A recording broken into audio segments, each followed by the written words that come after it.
이 좌측에서는 이 네, 시작하겠습니다. 네, 좌측에서는 절대값 a 벡터분의 1을 a가 b를 설명하는 정도로 쓸 수 있겠고, 그리고 우측에서는 절대값 b 벡터분의 1을 b가 a를 설명하는 정도로 쓸 수 있겠는데, 이것들을 보시면 여기 식에서 내적식은 다 동일하잖아요. 그래서 이거를 토대로 약간 이런 의미를 도출할 수 있습니다. 어떤 거냐면 코사인 세타가 a 내적 b에 그리고 그 각각의 설명하는 정도로 나눈 양으로 볼 수 있는데, 이걸 해석해 보면 a 벡터랑 b 벡터가 서로를 설명하는 양이라고 볼 수 있는데, 이것까지는 이제 선형대에서 기본적으로 했던 거니까 그렇다 치는데, 이걸 약간 통계적인 관점으로 바라보면 이제 피어슨 상관계수를 볼 수 있는데, 피어슨 상관계수가 우리가 여기 있는 식처럼 이렇게 계속 따라가다 보면 R은 이제 이런 식으로 도출이 되는데, 이 식을 보면 이제 이렇게 치환을 해서 여기 있는 xi-x바랑 yi-y바를 치환해 보면 이렇게 표현을 할 수 있겠죠. 그래서 이걸 자세히 보니까 여기 밑에 있는 분모는 각각의 그 놀 크기를 의미하는 거고, 위에 있는 거는 결국에 내적을 계산하는 거잖아요. 그래서 아까 위에서 봤던 위에 코사인 세타랑 표현하는 것이 같아져서 이게 결국은 삼각계에서 R이 우리가 치환을 했던 xi-x바랑 yi-y바가 서로를 설명하는 양이라고 볼 수 있거든요. 그래서 우리가 봤던 위에서 봤던 코사인 세타랑 삼각계수 R이랑 본질적으로 비슷한 의미를 공유하고 있다. 그래서 약간 기하적인 관점에서의 코사인 세타랑 통계적인 관점에서의 삼각계수가 본질적으로 비슷한 의미를 가지고 있다는 걸 염두에 두시고 봐주시면 좋을 것 같고요. 그래서 이제 선형의기를 바라볼 때도 제가 기하적인 관점이랑 통계적인 관점 두 가지를 다 설명을 해드리겠습니다. 그리고 다음은 이제 기하적인 관점을 건드린 김에 그램 슈미트 과정이랑 QR 분해를 살짝 볼 건데요. 이건 이제 2부의 경덕이가 설명할 그런 연속적인 직교에 대해서 이제 보충되는 설명이라서 이걸 먼저 설명하고 넘어가겠습니다. 그래서 그램 슈미트 과정이 뭐 하는 거냐면 결국에 이제 그 직교 기절을 찾는 건데요. 직교 기절을 왜 찾냐면 우리가 만약에 여기 있는 초록색 점을 표현하고 싶을 때 약간 이렇게 평행사변은 그래서 많이 하잖아요. 그래서 이게 이렇게 된다. 그래서 V는 V1 더하기 V2다 이렇게 할 수 있는데, 만약에 점이 완전 있는 약간 이런 점이면 이제 이걸 평행사변을 언제까지 그릴 수는 없잖아요. 네, 그래서 이거를 직교하는 두 벡터로 표현을 한다면 이렇게 내적식으로 개수를 찾을 수가 있어서 직교 기절을 찾아서 어떤 벡터들을 표현하기 위해서 그램 슈미트 과정을 합니다. 그래서 그램 슈미트 과정은 이제 그런 내적 개념이 들어가서 개수를 쉽게 찾을 수 있다는 데 의의가 있고, 이것에 대해서 진행하는 과정을 한번 살펴보겠습니다. 그래서 그램 슈미트 과정은 어떤 벡터 공간 V에서 1차 독립인 벡터 A1부터 AK까지 있을 때 U1을 A1이라고 설정해주고, 그다음에 그 다음 벡터 U2는 A2에서 이제 프로젝션 U1 A2가 나오는데, A2를 U1에 정사형시킨 성분을 빼주는 거예요. 그래서 이거에는 이제 A1, 뭐 즉 U1에 대한 정보가 없겠죠. 정보가 없다. 그 다음에 U3도 이렇게 똑같은 방식으로 이전까지 저장해놨던 U1이랑 U2에 대한 정보를 빼주는 거예요. 그래서 그런 식으로 하다 보면 UK는 이런 식이 나오겠고, 그래서 이렇게 도출된 벡터들을 모아보면 이렇게 나온 U1부터 UK까지 벡터는 직교적이겠죠. 그래서 이걸 이제 정규화 시켜주면 이렇게 QI는 나오는데, 이것들을 모아둔 것이 정규 직교 기저입니다. 그래서 이렇게 만들면 그램 슈미트 과정이 끝난 거고, 이제 이거를 통해서 우리가 궁극적으로 하고 싶은 거는 QR분해인데, QR분해는 이제 정규 직교 기저 벡터를 이용해서 행렬을 분해하는 것입니다. 그래서 이제 Q는 이제 정규 직교 기저 아까 구해놨던 것들을 모아둔 것이고, 그래서 이제 이 A는 QR이라는 식을 보시면 될 것 같은데요. A를 이렇게 쓰시고, 그다음에 Q 이렇게 아까 정규 직교 기저 벡터들 모아놓은 거 쓰시고, 이렇게 해놓으면 이게 다 계산을 해보면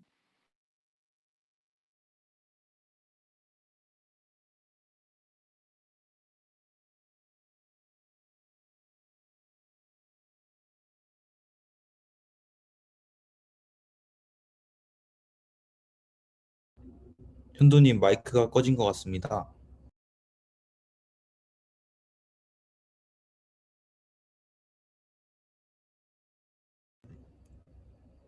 지금 목소리가 안 들려요.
들리시나요?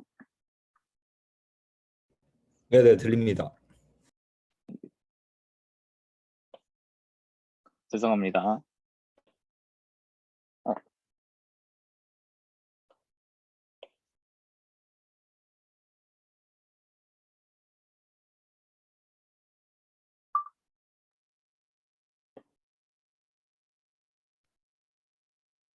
QR분해부터 안 들렸죠?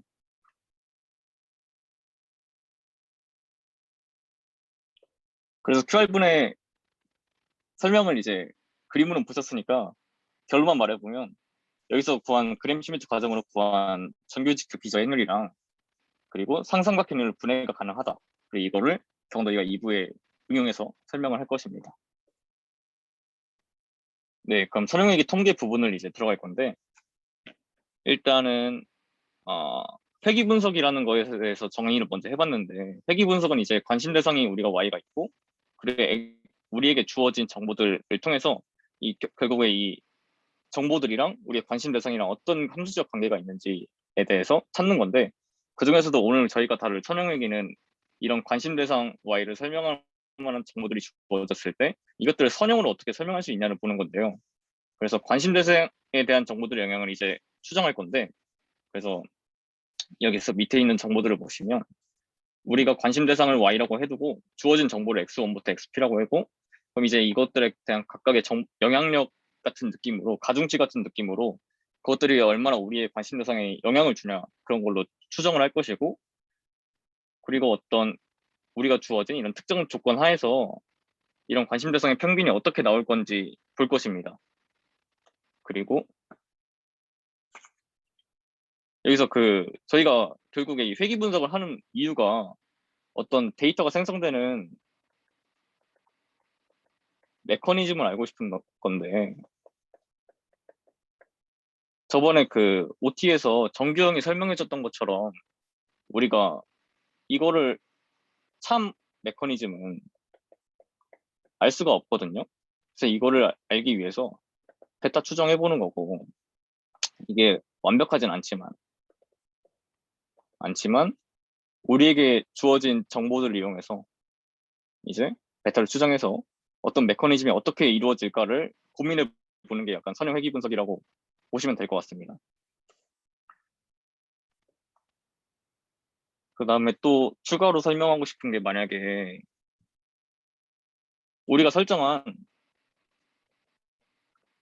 어떤 모형이 있어요. 선형회귀 모형이 있어요. 모형이 있는데 1차원으로 해보면 어떤 데이터 집단이 있고 선형회를 딱 했어요. 그래서 이제 보면 어, 우리가 주어진 정보가 만약에 X1이 X1이다.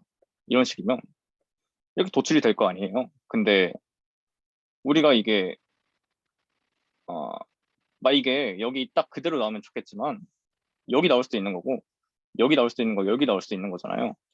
그래서 이런 것들을 다 고려를 해줘야 될 텐데 그런 것들 고려하는 수단이 이제 오차항을 설정해서 이 민 리스폰스에 대해서 오차항이 이렇게 떨어져 있다. 그래서 것들을 고려해 주려고 할 겁니다.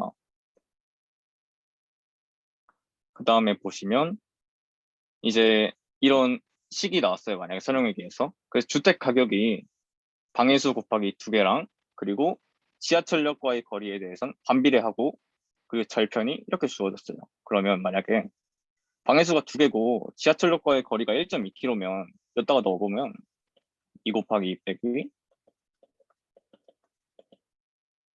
뭐 1000만 원 이렇게 되는 거잖아요. 하면 뭐가 나올 텐데 그럼 주택 가격은 정확히 이 값일까가 우리가 궁금한 거잖아요. 갔으면 좋겠는데 그러지 않을 수도 있겠죠. 왜냐면 우리가 추정한 식은 결국에 선형 이런 직선일 뿐이고 뭐 이게 차원이 높아지면 평면으로 갈 수도 있겠지만 결국에는 이게 우리가 구한 거는 어떤 반응값에 대한 평균일 뿐이란 말이에요. 그래서 우리가 오차항에 대한 생각을 좀 깊게 해봐야 될 텐데 이런 것들을 오차항이 왜 생기는지를 먼저 보면 이 주택 가격이 우리가 설정한 변수가 만약에 여기서는 1개, 2개니까 2개잖아요. 2개로부터만 영향을 받을 수도 있지만 그렇지 않을 수도 있겠죠. 예를 들어 시공 연도나 뭐 화장실 크기나 다른 여러 변수들에 의해서 영향을 받을 수 있으니까 이것들의 영향을 고려해줘야 된다.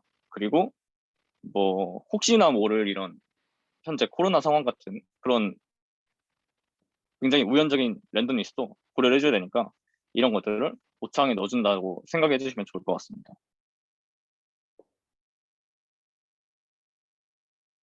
그 다음에 이제 오차항에 대한 가정을 좀 보겠습니다. 첫 번째로 정규성이 있는데 정규성은 이런 잔차들이 정규 분포가 되도록 회귀 모형을 만들어야 모형이 데이터에 잘 적합한 것이라고 볼 수 있고 그다음에 독립성이랑 등 분산성도 우리가 어떤 모형을 설정하는 데 있어서 이런 것들이 있어야 모형을 잘 설명할 수 있으니까 설정을 해주는 거고 이런 오차항에 대한 질문들을 몇 개 적어봤는데 처음으로 오차항의 평균이 왜 0이어야 되는지를 볼 건데 만약에 오차항의 평균이 0이 아니라면 어떤 경우가 되냐면 이렇게 세기 분석을 하고 땡하고 그려보면 이제 이런 오차들의 평균이 0이 돼야 바람직한 모델일 텐데 만약에 이렇게 데이터가 있을 때 회귀 분석식을 이렇게 그렸어요. 그러면 오차가 막 이렇게 되겠죠. 근데 이거는 절대 평균하면 0이 안 나오잖아요. 그래서 이거는 모형을 잘못 설정한 거에 되는 거고 그래서 이거는 이제 해결이 됐고 그 다음에 오차항들이 왜 독립이어야 하는지는 우리가 그 시계열 분석 같은 것들 보시면 오차항들이 자기성간하잖아요. 그래서 이런 자기성간한 그런 오토코릴레이티브한 오차항들이 있으면 이제 그거는 회귀 분석에서는 잘 분석이 안 되는 거고 그거는 회귀 분석이 아니라 시계열 분석 넘어가서 이제 그런 분석들을 진행해야 되는 거죠. 그 다음에 이런 오차항의 정규성 및 등분산성 가정은 왜 하는 건지에 대해서는 이제 우리가 회귀 모형을 설정한 다음에 어떤 베타에 대한 검정 같은 걸 하잖아요. 뭐 t-테스트도 있겠고 그런 것들 하는 데 있어서 정규성이랑 등분산성 가정이 성립이 돼야 이런 검정들이 씌워지니까 이런 가정들을 설정한다고 보시면 될 것 같습니다. 네. 그 다음에 이제 선형외기 통계 부분에서는 마지막 부분인데 우리가 이렇게 데이터가 n개가 주어지고 회귀개수의 개수가 p개 그리고 예측 변수가 p-1개 있으면 이렇게 식들을 연립방정식 같은 형태로 써줄 수 있겠죠. 그래서 이걸 행렬로 표현을 해보면 네 이렇게 나올 텐데 이제 이걸 토대로 우리가 선형외기 기하 부분에서 이거를 토대로 다룰 거고요. 그리고 이제 그 학술부 세션에서 나왔던 주제 중에서 하나를 소개해 드리려고 하는데 만약에 극단적인 경우로 n이 1, 즉 관측지가 하나면 그때는 이렇게 점을 찍을 수 있겠죠. 그리고 이때 만약에 이런 선형외기 모델을 추정하려고 하면 이 점을 지난 직선은 셀 수 없이 많이 그릴 수가 있잖아요. 그래서 이런 모든 라인에 대해서 다 SSE가 0이 나올 텐데 이런 거는 이제 3차원 공간으로 늘려도 여기 점 하나 있으면 이제 이거를 지난 직선은 완전 많이 그릴 수가 있고 평면도 많이 그릴 수가 있잖아요. 그래서 이런 것들 보면 이제 이런 것들 나오는 이유가 어 이제 그 P가 N이라는 문제인데 우리가 보통 만나는 데이터들은 다 이런 것들을 이런 속성을 가지고 있잖아요. 이제 N은 데이터의 개수, 그리고 P는 이제 회귀 개수. 이런데 이런 것들이 우리가 2학기에 볼 그런 머신러닝에서 기법들이 다 이런 P가 N보다 훨씬 큰 게 아니라 이런 N이 P보다 훨씬 큰 거를 가정하고 있는데 만약에 P가 N보다 크다면 이 경우에 그 머신러닝 기법에서 사용할 모델들이 트랜시스터에서 오버피팅 하게 되는데 이럴 때는 이제 오버피팅 하게 되면 예측에서나 그런 문제들이 많이 생기잖아요. 그래서 그런 것들은 이제 우리가 생기는 어떤 통계적인 오차들도 트랜시스 정보라고 판단하기 쉬워요. 예를 들어서 어, 뭐 이런 식에서 정보가 데이터가 나중에 나올 때 막 이렇게만 나오면 좋을 텐데 우리가 한 거는 데이터 한 개로만 추정한 거니까 갑자기 이런 데이터가 나올 수도 있는 거잖아요. 그렇게 돼서 이제 이런 P가 N보다 클 때의 문제들은 우리가 추후에 다룰 변수 선택이나 PCA나 그런 뭐 정규화 방법들을 통해서 이런 것들을 해결해 보자라는 게 나중에 이제 배울 것들입니다.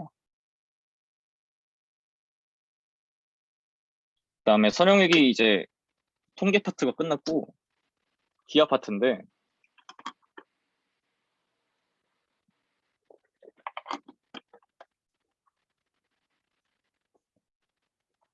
그리고 그 이제 시간이 좀 여유가 있는 것 같으니까 천천히 할 것 같은데 저희가 원래 어떤 그 온라인으로 하다 보니까 한계점이 많잖아요. 그래서 원래는 친해지기반이나 그런 행사들을 기획을 하려고 했었는데 이제 상황이 별로 안 좋다 보니까 그런 것들을 할 수 없겠고 만약에 된다면 이제 2학기에 하게 될 것 같은데 2학기에 이제 오프라인으로 연사특강 같은 거 하게 되면 이런 ESC 물병을 드리는 기회가 있을 것 같습니다. 광고였어요.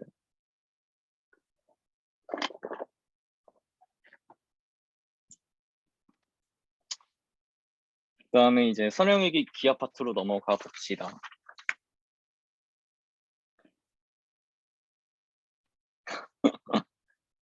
그 여기 있는 내용은 이전 기수이신 그 훌러닝님께서 만드신 자료 중에서 캡처를 해온 건데 이런 알파가 YT, AX다 이렇게 있을 때 이런 행렬로 이루어진 것들이 있으면 이거 미분 어떻게 할 거냐 그런 걸 물어볼 수 있잖아요.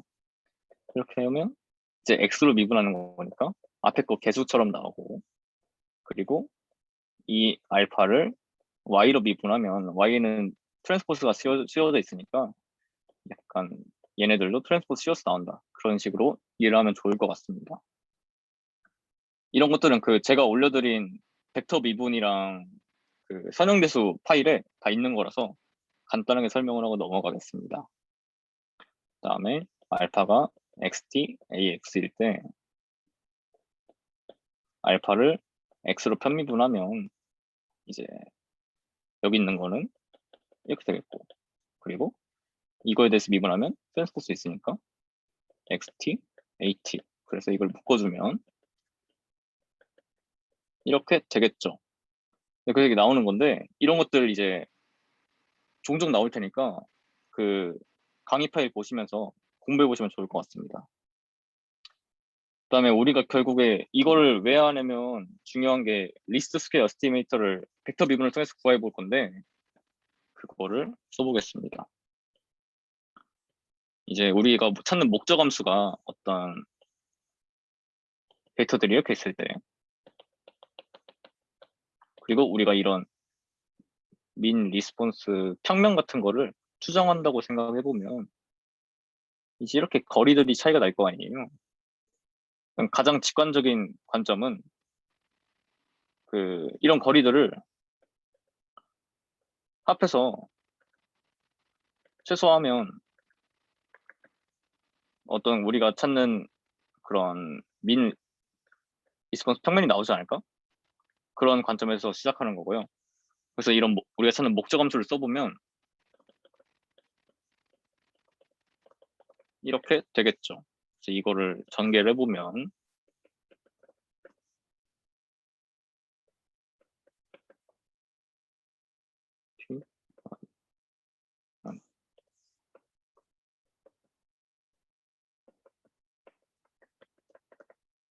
이건데 뭐 이거는 여기 그대로 두고 이렇게도 쓸 수 있겠죠. 그래서 우리 2차 함수 미분할 때 약간 뭐 dx분의 fx가 0인데 찾으면 최소 나온다. 약간 그런 논리 있잖아요. 그래서 이거를 베타로 미분을 해보면 이제 여기는 베타가 없으니까 없어지고 여기는 이렇게 되고 그다음에 여기는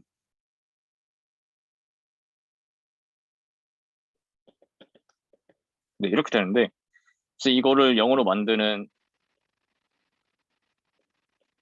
거를 찾으면 이제 베타 햇은 xtx에 막 이런 건 이제 회귀 분석에서 보셨을 텐데 네, 그런 것들이 여기 설명이 되어 있고요. 그래서 이제 아까 말했던 여기가 x1이랑 x2로 이루어진 밑에 부분이고 이제 이거를 우리가는 컬럼 x라고 부를 거고 그래서 여기서 우리가 찾는 아까 q 베타는 이렇게 나오는 거고 이걸 똑같이 미분하고 미분하고 그리고 해보면 베타 햇이 이렇게 나올 거고 이제 우리가 찾은 민 리스폰스 평면은 y 햇일 텐데 우리가 추정하고 싶은 거니까 그거는 이제 우리에게 주어진 정보에다가 우리가 찾은 추정한 회귀했을 행렬을 곱해주면 그대로 x 곱하기 아까 찾은 베타 햇 해보면 이제 이거를 hy라고 쓸 거고 여기 있는 이 부분을 이제 h라고 부를 거고 이거에 대해서 조금 더 살펴볼 겁니다. 네, 여기 뭐가 많이 적혀 있는데 이거는 이제 전용우 교수님 거 강의 안에서 가져온 거고 이런 것들이 설명회기를 우리가 통계적으로도 아까 잠깐 바라봤는데 그런 부분도 이해가 될 수 있지만 이제 기하적으로 바라보는 부분도 직관적으로 굉장히 도움이 많이 될 것 같아서 이렇게 가져와 봤습니다. 그래서 아까 있던 걸 계속 써보면 아까 y 햇은 x에다가 베타 햇이었으니까 우리가 그냥 베타 햇을 이제부터 b라고 쓸게요. 그래서 y 햇은 xb고 xb는 이렇게 되고 이게 h가 되는데 h가 결국에는 이 y에서 y 햇으로 만들어주는 선행 연산자잖아요. 그래서 결국은 이걸 의미를 보면 이렇게 되는 거고 이제 h가 사형 행렬인데 이 h만 따로 뚝 떼서 가져오면 이렇게 되고 이게 이제 프로젝션 매트릭스가 되는 건데 지금 이 프로젝션 매트릭스 h에 대해서 이런 것들을 해보시면 이게 다 성립이 하거든요. 성립하니까 이제 이거는 정사형 행렬이 되는 겁니다. 그래서 h에 대한 성질들을 쭉 보시면 이제 여기가 이제 컬럼 x니까 만약에 x가 그냥 이렇게 주어진 그런 거라도 치면 이걸로 해볼까요? 그러면 h에다가 X를 해보면 이거는 당연히 H가 여기 있는 컬럼 X로 정사형시키는 행렬이니까 당연히 X를 정사형시키든 말든 얘는 그대로 X가 되겠죠. 그리고 얘도 보면 비슷한 느낌으로 XT를 이렇게 해도 똑같이 되는 거고, 그 다음에 여기 두 개는 조금 이따가 설명드리겠습니다. 그래서 이제 추가적으로 그림을 그려볼 건데, 새 거에다가 그려볼게요.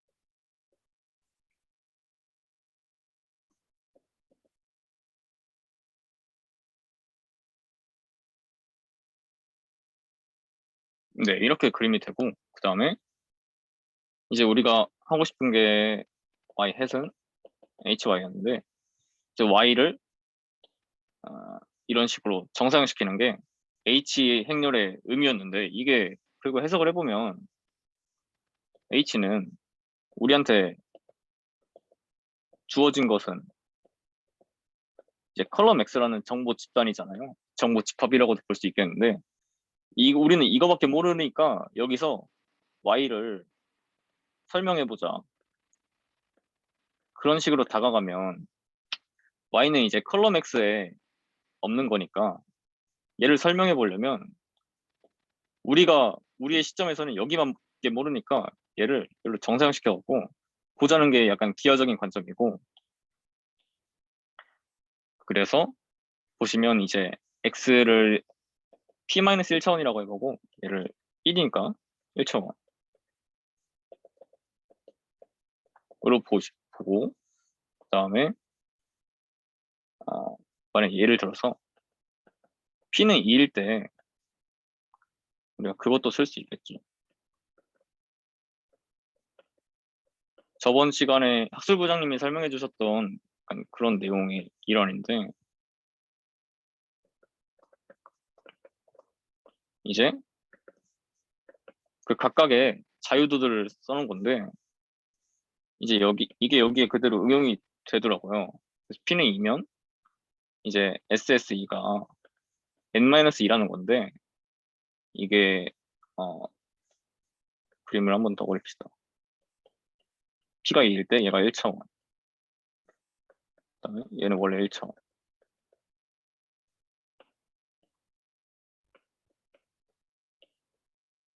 네, 이렇게 되고, 우리가 지금 컬럼 X랑 1로 이루어진 2차원 평면이라고 볼 수 있으니까, 그러면 만약에 우리가 이 전체 공간을 n차원이라고 해보면 얘는 이제 그래서 1차원 설명하고 1차원 설명했으니까 얘는 2차원이고 2차원의 나머지는 이제 n-2차원이잖아요. 그래서 이렇게 해보면 좀 아기가 안 맞을 수 있지만 이제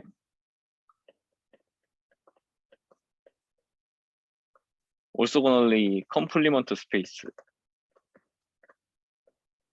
그래서 이걸 이제 기호로 쓰면 우리가 컬럼 X를 CX라고 하는데 이거의 orthogonally complement space는 이렇게 쓰고, 이거의 지금 이제 이거의 차원이 n-2다. 네, 이런 식으로 이제 이게 2차원이니까 그에 반대되는 여집합 공간 같은 느낌은 n-2차원이다라고 볼 수 있겠고요. 그래서 이거의 의미를 보면 우리가 컬럼 X로 설명하고 싶은데 설명하지 못하는 공간의 부분이 n 중 n-2차원이다. 약간 그런 식으로 받아들이시면 좋을 것 같습니다. 그래서 위에 있던 얘기를 계속해서 해보면 여기 있는 이제 i-h 행렬이 결국에 방금 제가 말한 그런 CX의 orthogonally complement space니까 이건 이제 그 우리가 찾은 H 행렬의 여집합 행렬 약간 그런 느낌으로 보시면 좋을 것 같아요. 그래서 이것들을 계산해 보시면 이런 성질들이 다 만족이 되는 거고, 그다음에 그 학술부 세션에서 추가적으로 있었던 얘기를 하나 더 설명드리겠습니다. 이제 이거는 잔차랑 오차에 대한 이야기인데, 우리가 확률 변수 정의할 때, 확률 변수 랜덤 베리어블 정의할 때 어떤 미지의 이제 샘플 스페이스 표본 공간에서, 여기는 우리가 쓸 수는 있겠지만 어떤 미지의 샘플 스페이스에서 리얼라이제이션이 된 게 우리가 보는 어떤 그런 값들이잖아요. 그래서 여기 이렇게 써보면 이런 느낌으로 확률 변수를 이해할 수 있는데, 똑같이 잔차랑 오차도 우리가 잔차 문제 써보면, 잔차는 이제 레지듀얼이 되는 거고, 이건 이제 EI는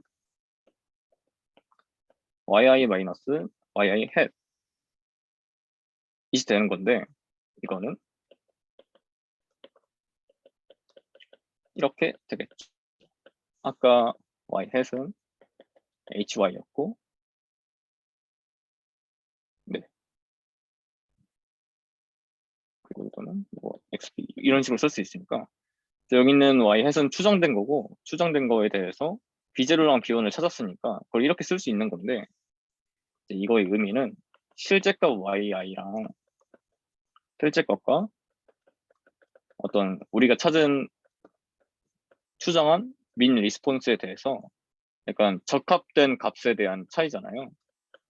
이걸 의미하는 게 잔차고, 그다음에 오차를 보면 오차 입실론 y는 yi 마이너스 2yi가 되는 거고, 이건 이제 이 yi를 좀 보면 얘는 우리가 찾으려고 노력하는 참민 리스폰스잖아요. 이건 이제 알 수 없음. 근데 찾으려고 노력하는 거고, 이거를 풀어보면 우리가 찾고 싶은 실제 추정 개수들이 되는 거고, 그리고 이런 실제 추정 개수는 우리가 데이터 생성 메커니즘을 찾으려고 하는데, 이제 그런 것에 대한 개수들이 정보를 의미하는 겁니다. 이것도 여기 아까 확률 변수 말했던 것처럼 똑같은 관점으로 보면 어떤 그런 모르는 곳이 있겠죠. 어디 우주 저편에 그런 오차에 대한 세상이 있을 텐데, 그래서 이제 리얼라이제이션 돼서 우리가 보는 이 아이들이 나온다. 네, 이런 식으로 이해하시면 좋을 것 같습니다. 이 아이는 이제 이렇게 우리가 추정한 값들로 이루어진 약간 적합값들로 이해하시면 될 것 같습니다.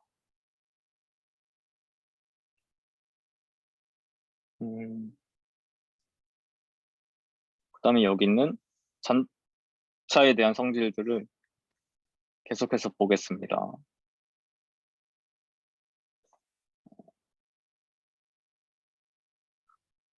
안 되네요.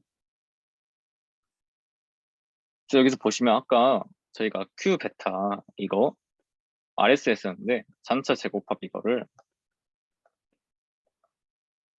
최소화시키는 거를 최소화시키는 회귀 개수를 찾는 게 목적이었잖아요. 여기 보시면 Q 베타가 아까 어떤 이론 꼴이었잖아요. 이거 쓰니까 이거를 이제 이렇게 표현을 할 수 있겠죠. 이거를 이제 그림에서 보시면 이제 어, 써봅시다. 아까 y-, 베타 햇 이게 ei 이런 식으로 나왔었으니까, 이제 ei에 대해서 제곱하는 식이 이제 이렇게 ei 제곱이 q 베타가 되는 거고, 이걸 최소화시키는 회귀계수를 찾는 게 목적이고, 이걸 보시면 여기 있는 1이랑 컬럼 스페이스 X에 1이 속하니까 이제 이 i랑 1을 내적해도 0이 나오겠죠. 근데 1이랑 내적한다는 거는 결국에 그냥 이 i에 있는 성분을 다 더한다는 거잖아요. 그래서 이게 증명이 되는 거고. 그다음에 이거의 의미는 다음 거의 의미는 이제 여기 있는 이 i랑 xij 즉 여기 컬럼 스페이스에 있는 뭐 어떤 성분들이 있을 거 아니에요. 지금은 2차원으로 그려놓긴 했지만 이게 더 확장이 될 수 있겠죠. 그런 것들이랑 내적을 해도 똑같이 0이 나온다. 그래서 그런 걸 써놓은 거고. 그리고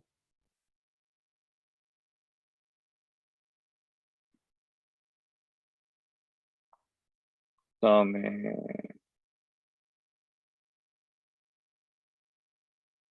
네, 여기서 이걸 봅시다. 아까 이제 2를 정의할 때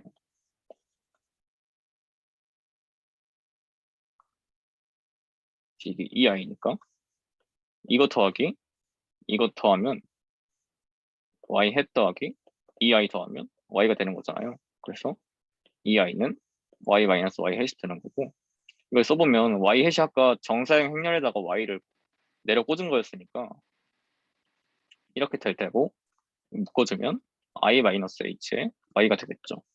이게 나오는 거고 그 다음에 근데 이제 여기서 볼 건데 아까 우리가 시그마 2i가 0이었잖아요. 즉 2랑 1이랑 내적하면 0이었으니까 이것도 이제 시그마 하면 0이 나와야 될 거 아니에요. 그래서 시그마 해보면 시그마 yi는 yi 빼기 시그마 yi 햇은 0이다. 그래서 시그마 yi는 시그마 yi 햇이다. 이런 게 나오는 거고 이런 것들을 이제 그 행렬로 풀어서 써도 계산이 가능한데 그거를 기하적으로 좀 직관적으로 바라보고 싶어서 이렇게 준비를 했습니다.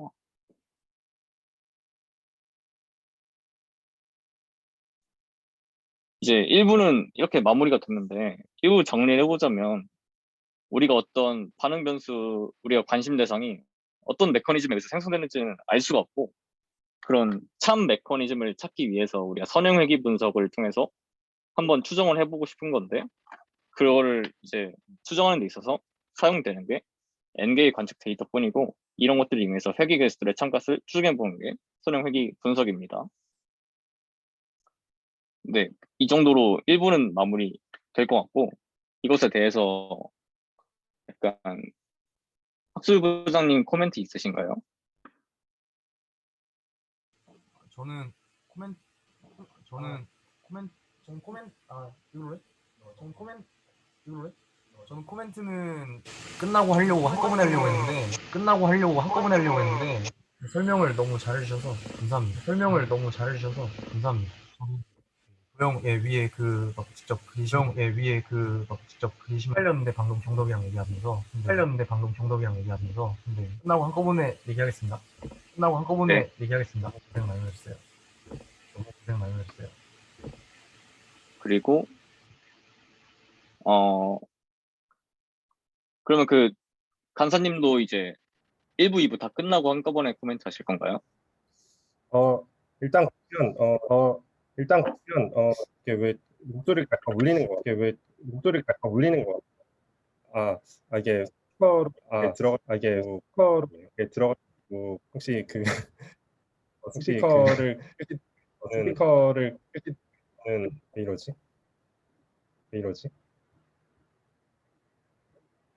좀 제게 이상한 거. 잠시만요. 아닌가? 네. 어쨌든 뭐 코멘트를 그러면 저는 지금 하겠습니다. 일단 형 제가 한번 음소거 해볼게요. 네, 음소거 해주시면 이제 된 것 같습니다. 이제 됐네요. 감사합니다. 네. 네, 일단 되게 이 회귀 분석이라는 분야가 사실 뭐 한 학기 동안 이렇게 공부해야 되는 내용이고 정말 방대한 내용인데 우리 그 현도가 되게 엑기스만 그것도 되게 핵심적으로 요약을 너무 잘 정리를 해줘가지고 우리 그 학회원 분들이 다 이걸 좀 토대로 많이 공부를 하시면 좋을 것 같아요. 그래서 제가 이제 좀 드리고 싶은 말씀은 일단 우리가 출발하는 거는 이거예요. 그 x 베타는 y다. 라는 어떤 선형 방정식 있잖아요. x 베타는 y다. 근데 사실 x 베타는 y를 우리가 풀 수 없어요. 왜 못 푸냐? 지금 보면은 n이 p보다 많잖아요. 그러면은 뭐 어떻게 되는 거예요? 지금 방정식이 지금 n이잖아요. 데이터의 개수가 지금 방정식의 개수인데 데이터의 개수가 모수보다 많잖아요. 방정식이 미지수보다 많으면 못 풀어요. x 베타는 y다. 이걸 못 풀어요. 그래서 어떻게 하냐? 햄 매트릭스 H라는 거를 Y에다 곱하는 거예요. 그래서 그거를 최대한 그 원래는 못 풀었던 X 베타는 Y를 못 풀었던 건데 이제 풀도록 하는 거죠. 햄 매트릭스 Y를 곱함으로써 햄 매트릭스가 결국 뭐냐? 정사형인 거죠. 그러니까 우리가 이제 Y가 있으면 Y를 이제 X에서 스팬이 되는 컬럼 스페이스에다 그냥 밟아버리는 거예요. 그게 이제 정사형이고 그게 햄 매트릭스예요. 그래서 원래 X 베타는 Y를 원래는 못 풀었던 거를 이제 햄 매트릭스를 곱함으로써 x 베타는 hy가 돼서 이제 그 이퀘이션을 풀 수가 있는 거죠. 그리고 또 갑자기 생각이 난 건데 보통 이제 통계학에서는 n이 p보다 큰 상황이 많이 발생을 하는데 p가 n보다 큰 상황이 언제 발생하는지도 한번 생각을 해보면 좋을 것 같아요. 혹시 뭐 여기에 대해서 생각을 해보신 분이 계신가요? 혹시 뭐 안 계시다면 일단 저는 이제 이걸 어디서 봤냐면 일단 딥러닝 같은 경우에는 이제 p가 n보다 커요.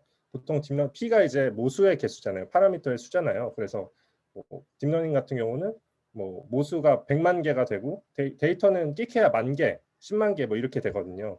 그러면은 발생하는 문제가 뭐냐면 아까도 나왔는데 이제 오버피팅 이슈가 발생을 해요. 그래서 이제 모수가 너무 많은 거예요. 모수가 너무 많아서 모수가 다른데도 모델이 똑같이 나오는 경우가 있어요. 그거를 이제 어떤 거라고 하냐면 아이덴티파이블 하지 않다고 말을 해요. 그래서 딥러닝 모델 같은 경우는 이제 아이덴티파이블 하지 않은 이슈가 있어요.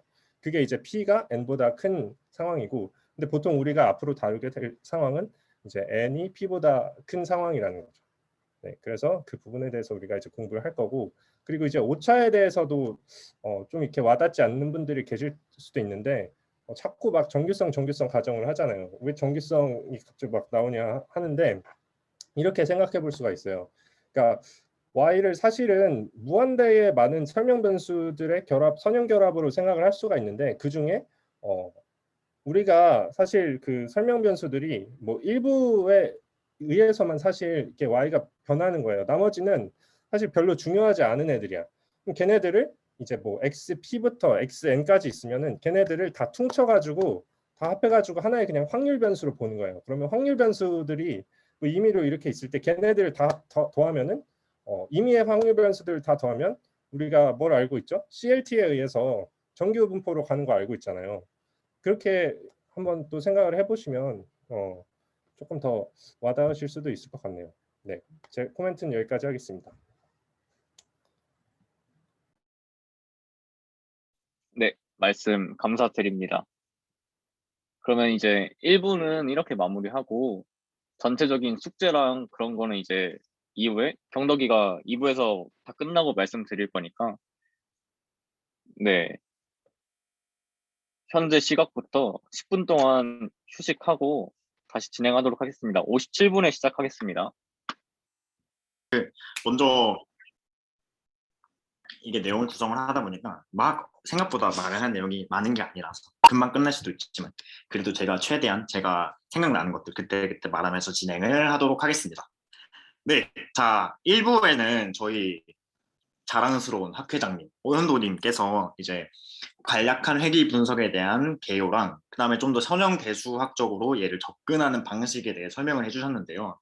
그러면 이제 저는 이 2부에서는 그 결국 회귀 분석이라고 하면 회귀 개수가 있을 텐데 그 베타가 어떤 놈인지에 대한 얘기를 중점적으로 다루고 뒤에 간단하게 연속적인 직교에 대한 얘기를 해보도록 하겠습니다.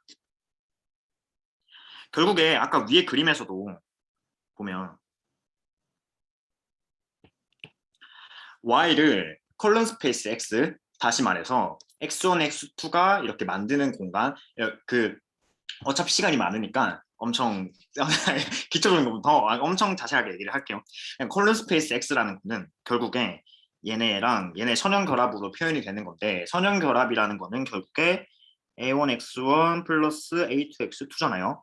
이 말은 A1X1을 이렇게 길이를 이렇게 자유롭게 변화시킬 수 있고 마찬가지 A2X2도 길이를 이렇게 자유롭게 변화시킬 수 있고 그리고 얘네들을 더하기 때문에 두 벡터를 더하면 지금 이거 더하면 이렇게 되고 길이가 바뀐 상태에서 또 더하면 얘가 이렇게 다 되고 그러면 결국 콜론 스페이스 X라는 거는 X1, X2가 스팬하는 공간이고 그 말은 X1, X2의 선형 결합이다. 즉 얘네를 만족시키는 X1과 그러니까 얘네를 뭐 벡터라고 두면 이 전체 실수 A1, A2에 대한 거를 얘네를 벡터 V를 스팬하는 거라고 보면 되겠죠. 자 그러면 이렇게 X1, X2가 이렇게 만드는 애들의 Y가 이렇게 다가가는 겁니다. 그거를 H를 곱해줘서 하는 건데 그러면 H를 곱하게 되면 이 Y 해시라는 게 어떻게 설명이 되냐 X1을 뭐 예를 들어서 베타 1만큼 가고 X2를 베타 2만큼 갑니다. 그 결국 선형결합으로 만들어진 애니까 만약에 Y가 이 안에 딱 놓여 있으면 이 Y라는 애도 결국에 Y 해시라는 친구도 X1, X2의 선형결합으로 표현이 되겠죠.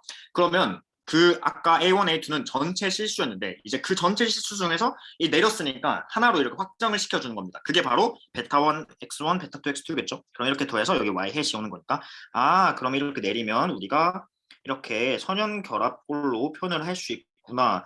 이 말 자체가 결국에 콜론 스페이스 X에 내렸다는 걸 나타내는 거. 왜냐하면 이게 선형결합 꼴이니까. 그래서 막 하나를 확정지었다라는 걸 알겠죠. 그리고 이거를 벡터 노테이션으로 표현하면 X 베타로 말을 할 수 있습니다. X 베타라고 표현을 하는 거는 다시 말해서 아까 봤었던 X1을 이렇게 열 벡터로 두고 베타 1부터 베타 P까지 이렇게 해주면 되겠죠. 그러면 매트리스 곱을 해줘서 베타 1 X1 쭉쭉쭉 베타 P XP까지 만난 걔네들의 선형결합이 Y 해시 된다라는 겁니다. 그러면 그때 X가 스케일링 된 정도, 다시 말해서 베타 햇은 그 아까 벡터 노테이션에 의해서 어떻게 정리가 되냐면 그 위에서 했나요? 잠시만요. 아까 쭉 보고 넘어간 것 같은데 여기 이렇게 정리가 되겠죠. 이거 정리된 거는 그 현도가 발표한 부분이지만 그 베타에 대한 에러를 결국 에러라고 하는 거는 그 y랑 y 햇 여기 차이의 크기 그러니까 x가 스팬하는 공간이랑 y가 얼마만큼 떨어져 있었냐라는 건데 그거의 거리를 둘이면 둘일수록 그러면 저희가 설명하지 못하는 부분이 줄어드는 걸겠죠. 그게 결국에 y-x 베타 이거 벡터 노테이션 하면 결국 얘네 스퀘어드 합이 트랜스포즈 이렇게 되는 거니까. 네. 그 다음에 얘네를 벡터 미분에 의해서 이렇게 되고 뭐 이건 두 번 미분해서 그 양소 그 최저 극소점 확인해 주는 거고. 자 그러면 베타 햇은 이런 꼴이 됩니다. 이런 꼴이죠. 자 이런 꼴 잘 기억해 주시고 밑에 다시 넘어가겠습니다. 자 베타 햇이라는 애는 결국에 뭐 X 트랜스포즈 X 그러면 얘는 어떤 그 뭔가 그런 게 되겠죠. 그 뭐라 하더라 이거 대칭률이 되겠죠. 시메트릭한 형태가 되고 걔네 역행률에다가 뭐 아까 그 미분한 계산 그 이게 결국에 저희가 베타 1 베타 제로 저번에 규민이가 했었던 1차원을 생각을 해봤을 때 그거 식 자체가 뭐 여기 시그마 나오고 또 시그마 나왔잖아요. 그거는 지금 똑같은 표현입니다. 벡터로 표현한 거. 자 이렇게 베타 햇이라는 애는 y를 표현한 식으로 그 우리가 추정을 할 수 있게 되는데 자 y는 x 베타 플러스 에러였습니다. 자 y는 결국에 우리가 에러라는 설명 불가능한 오차를 뒀고 아까 이제 정기 형이 말씀하셨던 것처럼 저희가 모르는 xp 플러스 1부터 xn까지를 뭐 xm까지를 이렇게 다 뭉뚱거려 가지고 CLT로 에러라고 하고 걔네를 지금 노멀 가정을 주는 거잖아요. 아 그러면 베타햇이 결국에 에러, 노멀 가정이 들어갔었던 에러를 포함하고 있기 때문에 베타햇도 마찬가지로 확률 변수다라는 걸 알 수 있습니다. 저는 이게 약간 조금 처음에 헷갈렸던 게 그게 저희가 프리 콘테스트 관점에서는 모수는 상수라고 하잖아요. 어떤 뭔가 신이 이렇게 딱 결정지어준 상수라고 하는데 그러면 베타 상수인데 왜 베타에 있으면 확률 변수지? 아, 네, 아주 정확합니다. 오정원 학교님이 잘 말씀해 주셨네요. 시그마 제곱이죠. 그래서 그 모sul 하나에는 상수인데 이거를 추정하는 애는 결국 확률 변수라는 거. 왜냐하면 얘네를 추정하기 위해서는 저희가 확률 변수 여러 개들의 펑션으로 표현을 하기 그 통계량으로 표현을 하고 있기 때문에 그 통계량은 지금 확률 변수이고 여기서는 에러 그 노멀 성질에 의해서 이렇게 정리가 됩니다. 자, 이렇게 정리가 되는 이유는 먼저 이거 첫 번째 expectation 씌운다고 가정을 할게요. 노멀 따르는 건 알겠고 그러면 얘는 expectation 씌우면 그 오른쪽에 있는 부분은 0이라서 없어지고 왼쪽에 있는 부분은 x 트랜스포즈 x 이거 역행열이라서 없어지고 그럼 베타만 남으니까 여기 베타. 그리고 마찬가지 베리언스 씌웠을 때 여기 부분은 상수라서 베리언스 부분 날라가고 그 다음에 이거랑 곱해진 게 결국에 그 베리언스 x 트랜스포즈 x 역행열 x 트랜스 얘를 구해야 되는데 얘는 그 벡터 성질에서 이거 그대로 트랜스포즈에서 나오고 이렇게 베리언스 이거 풀어주면 제곱을 해야 되는데 벡터로 표현되면 저렇게 표현이 다르게 되니까 그럼 얘만 남는 거고 시그마 제곱. 근데 이거는 상수니까 밖으로 빼주고 자 이거 이제 행렬 곱 계산을 하는데 한번 해볼게요. 제대로 안 적어줄 수도 있으니까 제가 얘 그대로 오고 얘 뒤에가 트랜스포즈구나.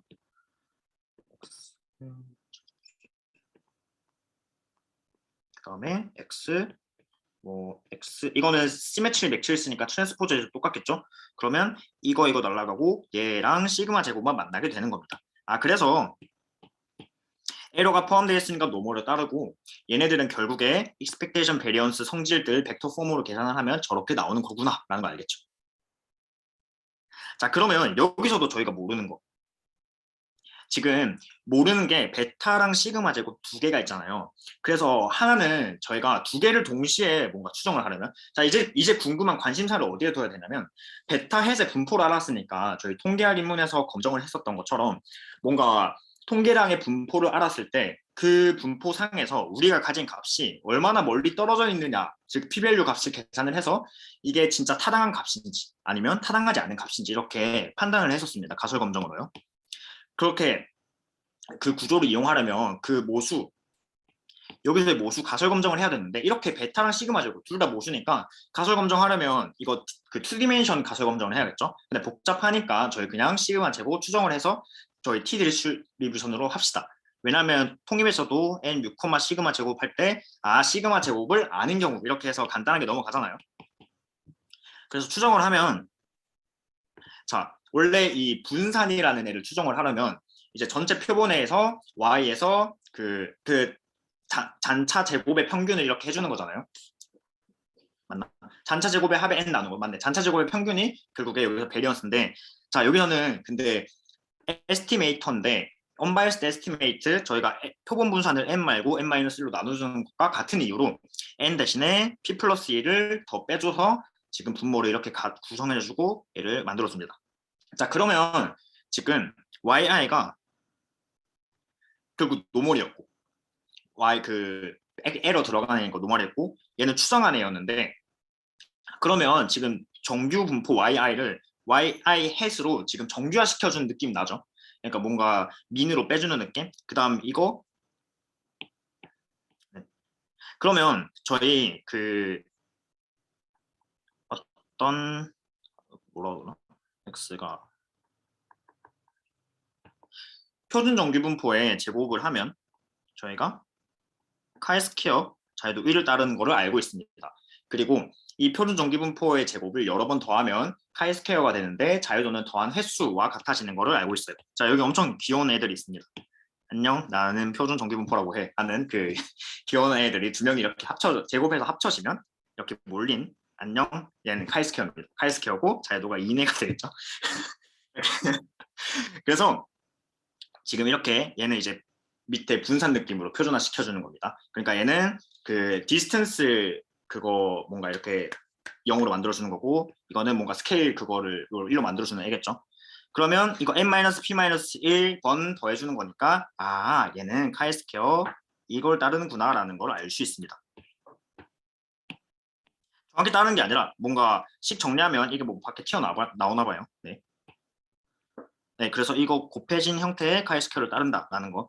자, 그러면 이거 지금 이렇게 플러그인 가능합니다. 그죠? 이제 베타에 대한 것만 추정이 가능하고 이제 그거를 추정을 할 때 저희가 Z라는 친구로 또 표준화를 시켜줘서 볼 건데 이제 시그마 제곱을 하니까 노멀에서 이제 밑에 분모가 그 카이스퀘어를 따르는 경우에 자 여기도 그림 카이스퀘어랑 여기 노멀이랑 이렇게 분모 분자꼴로 있으면 짠 T 분포가 나오게 됩니다. 그래서 여기도 그런 논리를 이용을 해서 T 분포가 나오게 되고 최종적으로 저희가 ZJ라는 통계량을 이용해서 즉 T 디스트리뷰션의 값을 이용해서 베타를 검증할 수 있다는 거. 네.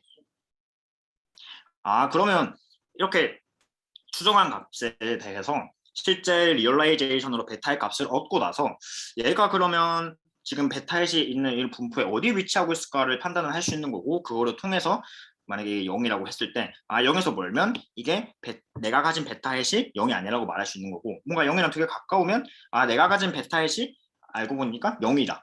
의미가 없는 베타구나 라고 생각을 할 수 있는 거겠죠. 그렇게 해서 회귀 분석에서는 아까 y는 베타 1 x1 플러스 베타 2 x2 인터셉트 텀이 없다는 가정하에서 자 아까 x1 x2 y였잖아요. 근데 우리가 가진 베타 1이 알고 보니 0이었다라는 말은 얘를 프로젝션 내려오는데 x2랑 이렇게 가깝게 이렇게 내려간 거죠. 이렇게 내려갔으면 지금 x1이 하는 일이 거의 없잖아요. x1이 이거 콜론 스페이스 내리는데 거의 영향을 미치지 않는다라는 거죠. 그냥 y를 x2에 바로 이렇게 프로젝션 내리는 거랑 이거랑 지금 되게 비슷한데 왜 굳이 x1을 쓰느냐 그거를 판단을 하기 위해서 아 지금 이렇게 된 거 자체가 x1이 엄청 조그만 스케일링이 됐다라는 거고 아 베타1이 그러면 0에 가까운 건지 검증을 하는 게 지금 이런 프로세스라는 거죠. 얘가 결국 쓸모 있는 애냐 그거를 판단하기 위해서 베타 햇의 분포를 지금 여기서 배웠던 겁니다.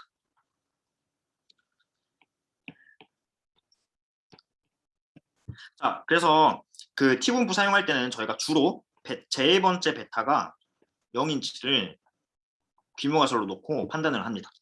자, 근데 이제 밑에서 궁금한 거는 베타 하나가 아니라 여러 개의 베타가 동시에 0인지 아닌지 궁금한 거예요. 이거를 그냥 베타 1은 0, 베타 2는 0 각각 이렇게 계산을 하게 되면 이게 아마 그 알파 유의 수준이 뭐 이렇게 겹쳐가지고 무슨 에러가 발생하는 걸로 알고 있거든요. 그래서 한 번에 검정을 해주게 됩니다. H0를 베타 J번째는 베타 N번째는 0이냐 이렇게 두 개 이런 식으로요. 그러면 결국에 우리가 가진 개수가 0인지 아닌지 여러 개를 검정을 하는 건데 그럴 때는 F분포가 결국에 3개 이상의 집단에 대해서 그 민 값을 이렇게 비교로 하는 검정이기 때문에 F 검정을 사용하고 그렇기 때문에 F 분포에 대한 얘기가 나오게 됩니다. 자, F 분포 하면 항상 이런 얘기가 나오죠. 뭐 얘는 위딘 그룹 베리언스가 분모로 나오고 어먼 그룹 베리언스가 분자로 나온다. 그래서 여기에 나오는 약간 철학은 막 두 개의 분포가 있다라고 했을 때 만약에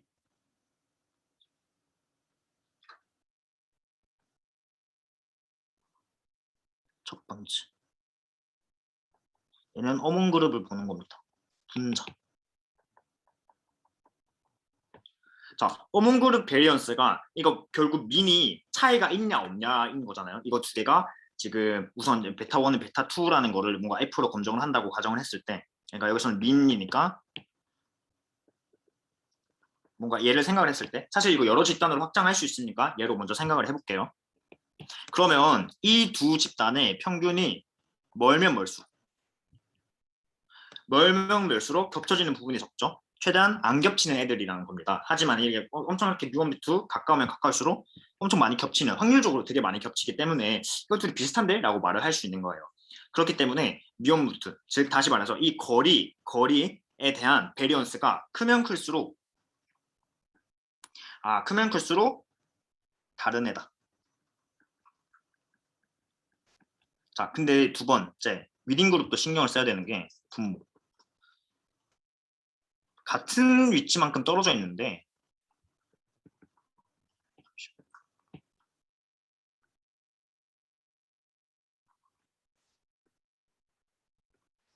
같은 놈 그만큼 떨어져 있는데 우선 지금은 각 그룹별로 분산이 같다라는 가정을 하고 있습니다.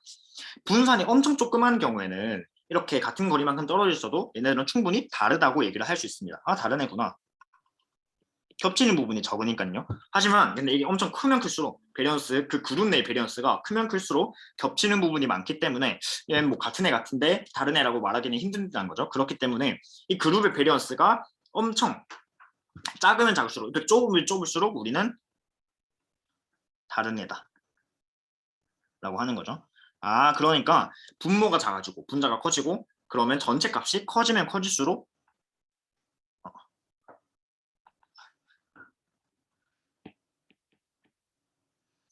전체 값이 커지면 커질수록 결국에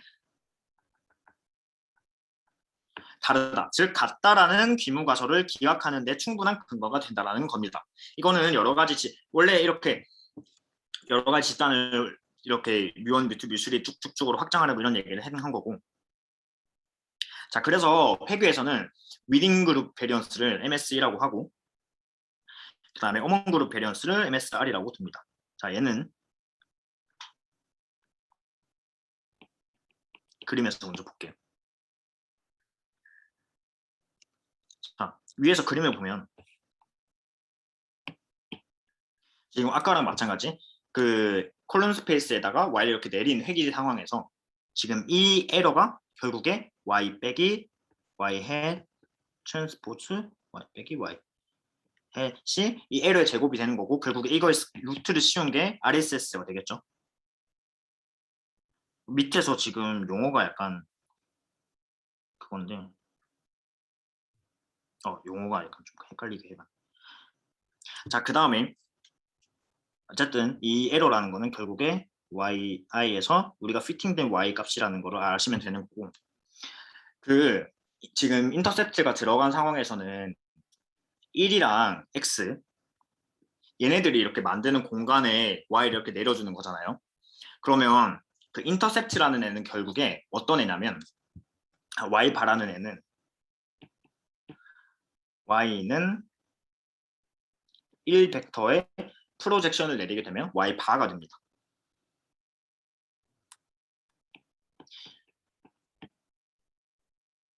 그러면 그 저희 반응 평균이랑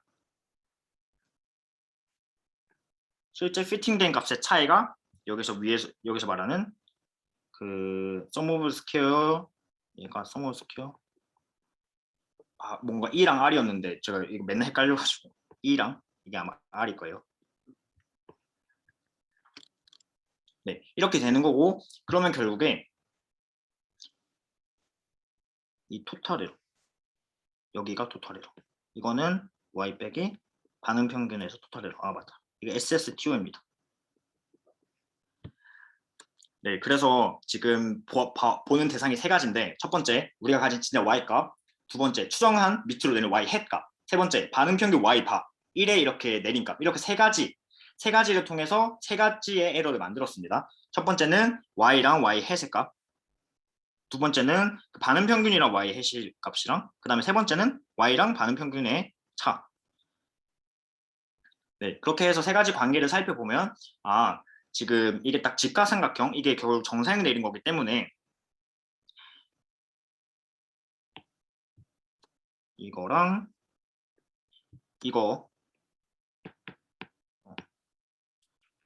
이거를 더한 게 지금 이게 되겠죠? 이거 제곱 더하기 저거 제곱이 저거니까 그래서 sum of square total 에러가 약간 말이 자 이렇게 되는 게 뭐 여기서 그림으로 보여줄 수 있다라는 거 하나고 각각의 에러의 정체에 대해서 얘기를 했고 그 다음에 이거를 평균으로 내주는 얘네와 얘네로 저희가 F를 만들어 준다라는 것까지 했습니다. 여기서 실제로 만들 때는 그 풀 모델 이거는 리듀스드 모델 풀 해서 베타 제로 베타 m이 0인지 확인을 하는 거니까 얘네가 전체로 들어갔을 때 에러랑 걔네를 뺐을 때 에러를 비교를 하는 거죠. 그렇게 해야 그 차이를 봐야지 그 두 개 모델의 차이를 말하는 거잖아요. 그래서 분자에 지금 어먼 그룹 베리언스가 되는 거고 분모에는 그냥 그 전체 베타가 들어갔을 때 모델의 베리언스가 되는 겁니다. 약간 설명이 빈약했는데 뒤에 뭐 정비님도 계시고 구민님도 계시니까 이쁘게 잘 포장해서 얘기해 주시겠죠? 네. 그래서 베타 2개 이상에 대한 검정을 이렇게 살펴봤고, 자 이제 보는 거는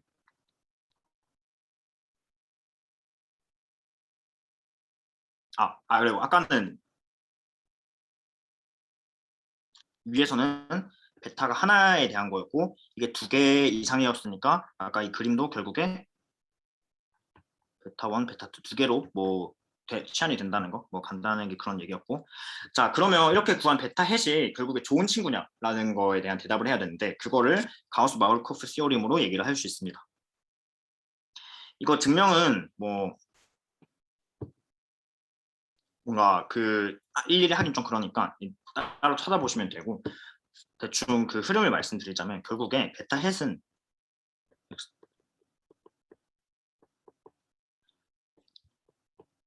얘였는데, 그러니까 이걸 다 CY로 표현하는 건데, 그 가우스 마르코프 시오리의 무슨 내용 자체가 내용을 안 하고 얘기를 했네요. 그 모든 베타를 추정하는 여러 가지 값들이 있을 텐데 얘는 이제 저희가 그 이렇게 x랑 y를 구성을 해서 베타햇이라고 두는 거고, 뭐 이렇게 베타햇을 추정을 안 하고 그냥 뭐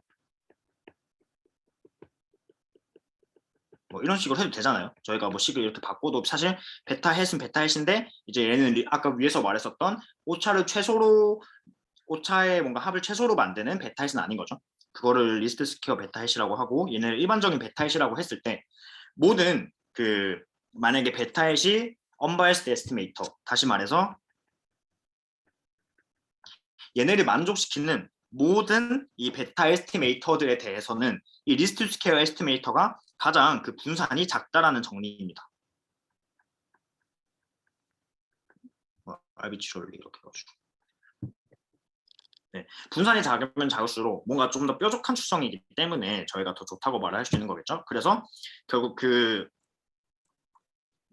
여러 가지 언바이스드 에스티메이터 후보들 중에서 LS가 가장 작은 건데, 그거를 증명을 하는 거를 아까 위에서 제가 식을 이렇게 구성을 했는데, 얘를 이제 임의의 이 베타 틸다를 뭔가 임의의 알비트러리한 에스티메이터라고 두고 걔네를 쭉 전개를 하면 식이 이렇게 나오는데, 여기서 익스펙테이션 베타 틸다가 베타 햇이 돼야 되니까 그냥 베타가 돼야 되니까 dx는 0이라는 얘기가 깔고 갑니다. dx가 0이라는 얘기는 결국에 이 d라는 뭔가 정리를 제대로 안 하고 말하는 것 같은데, 다시 정리해서 말하면 지금 원래는 x 트랜스포즈 x 역행렬 x였는데 여기다가 d를 더해서 저희가 이미 뭔가 베타 햇을 꾸렸고, 그렇게 했을 때 얘네를 베타랑 같게 만들어 주려면 이 d라는 애가 x랑 곱해졌을 때 0이 돼야 합니다. 이 말은 여기 그 아까 x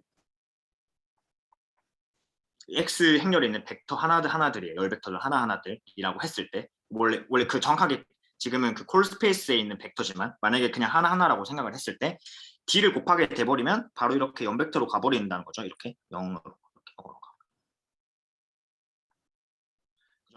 그 말 자체는 결국에 d라는 애는 그 콜론 스페이스가 이렇게 있으면 이거 수직으로 이거 0으로 보내는 애기 때문에 여기 널 스페이스로 x의 널 스페이스로 이렇게 그 콜론 스페이스에 있는 x들을 이렇게 보내는 역할을 하게 되는 겁니다.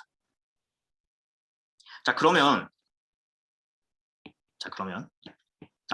unbiased estimator라는 조건을 만족시키기 위해서는 d라는 애가 결국에 x를 연벡터로 보내야 된다는, 그러니까 이러한 콜론 스페이스 x의 수직인 벡터를 생각을 했을 때 걔네로 다 프로젝션을 내린다라는 얘기입니다.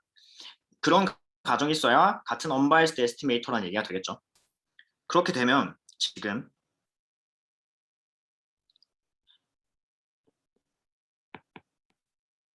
dy를 했을 때도 얘가 dy가 됩니다. y 햇은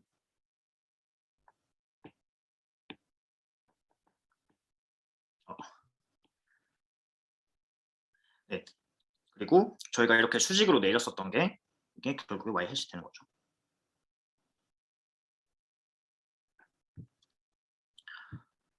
그러면 지금 이제 봐야 되는 거는 이렇게 내려왔었던 y 햇에 대해서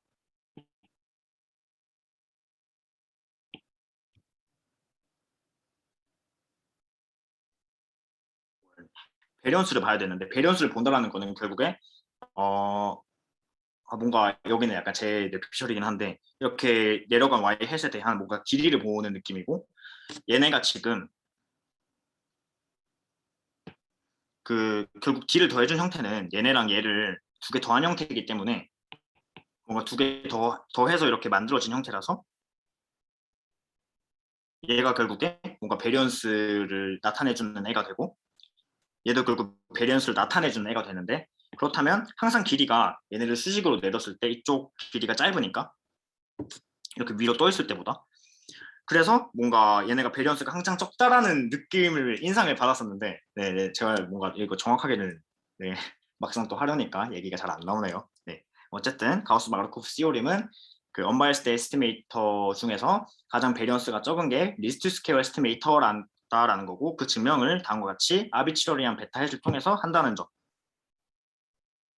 보시면 될 것 같습니다. 자, 근데 이제 여기는 또 머신러닝이잖아요. 머신러닝은 이제 뭘 신경 써야 되냐면, 바이어스도 바이어스인데 베리언스를 신경을 써야죠. 바이어스 베리언스에 대한 얘기를 해보자면, 바이어스는 현재 저희가 가지고 있는 데이터들과 실제 저희가 피팅한 함수와의 차이죠. 이게 바이어스고, 베리언스는 새롭게 이렇게 들어온 데이터에 대해서 이 함수에 우리가 피팅한 함수의 차이라고 뭔가 러프하게 보시면 될 것 같습니다. 근데 이 바이어스 베리언스는 그 트레이드 오프 관계이기 때문에, 만약에 이 데이터들을 엄청 적합을 잘 시키려고 막 이런 식으로 바이어스를 낮추게 된다면, 결국에 지금 현재 가지고 있는 데이터들에 대해서만 피팅을 엄청 강하게 준 거기 되기 때문에 오버피팅이 되고 베리언스는 올라가겠죠. 새로 들어온 값에 대한 예측 값은 엄청 올라간다는 겁니다. 하지만 얘를 좀 더 러프하게 주면, 저렇게 예측하는 게 아니라 한 선형을 이렇게 주고버리면 아까 것보다는 오버피팅이 덜 되고 바이언스는 조금 높아지지만 베리언스가 낮아지겠죠. 그래서 결국에 이거는 그 ESL 7장에서 나오는데, 새로 들어간 제로를 계산을 해보면 다음과 같이 식이 정리가 되고, 얘네는 그 설명 불가능한 에러의 분산이랑 바이어스 제곱이랑 베리언스로 이렇게 그 분해가 되게 됩니다. 결국 전체 에러라는 게. 그러면 전체 에러의 값이 만약에 같다라고 하면 당연하게 바이어스가 이렇게 올라가면 베리언스가 낮아지는 구조겠죠. 근데 여기서 바이어스는 스퀘어 텀이 스퀘어이기 때문에 바이어스를 저희가 조금만 양보하면, 아까는 그 리스트 스퀘어 베타는 엄청 이렇게 바이어스를 낮추는 애였거든요. 바이어스를 진짜 최저로 만들어주는 애였는데, 하지만 우리가 걔를 안 쓰고 바이어스를 조금만 더 올린다면, 조금 더 이렇게 양보를 한다면 그만큼 저희가 베리언스를 더 많이 낮출 수 있는 겁니다. 그렇기 때문에 ML에서는 주로 예측을 하는 게 목표이기 때문에 베타 햇 리스트 스퀘어를 바로 쓰는 게 아니라 저희가 어떤 페널티를 부여를 해서, 아까는 y햇이라고 하는 애가 이 위에서 이렇게 아무렇게나 뛰어놀 수 있는 애였는데, 지금은 그 행동 반경을 제한을 하는 겁니다. 뭐 이런 식으로 만약에 행동 반경을 제한을 했어요. 만약에 y가 이렇게 했는데 x1, x2에 내리는데 그 내렸을 때 값이 무조건 이 안에, 이 동그라미 안에 속하게 해라 라고 하면 얘네가 y 햇이 이렇게 되지 안 되겠죠. 대신에 가장 이렇게 가까운 여기로 오게 될 겁니다.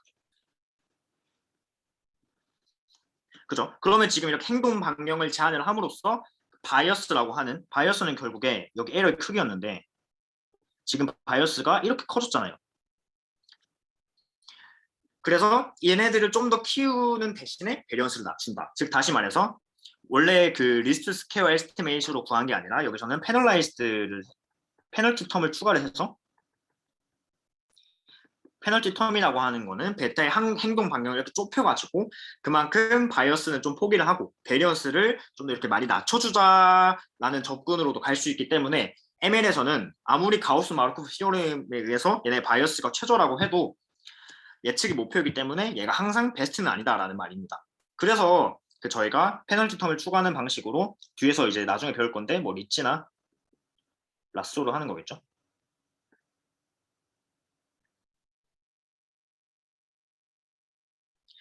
네, 그래서 보면 자, 이걸 뭔가 이 전체 개요에 대한 걸 총 정리한다라는 느낌인데 이런 모델 스페이스 우리 모델들이 가지고 있는 값이 이렇게 있고 자, 이 트루 값 저희가 모르는 애를 결국 얘로 추정을 하는 거죠. 그러면 지금 얘네가 모델이 가지는 바이어스가 됩니다. 지금 얘가 엄청 이제 바이어스는 준 거죠.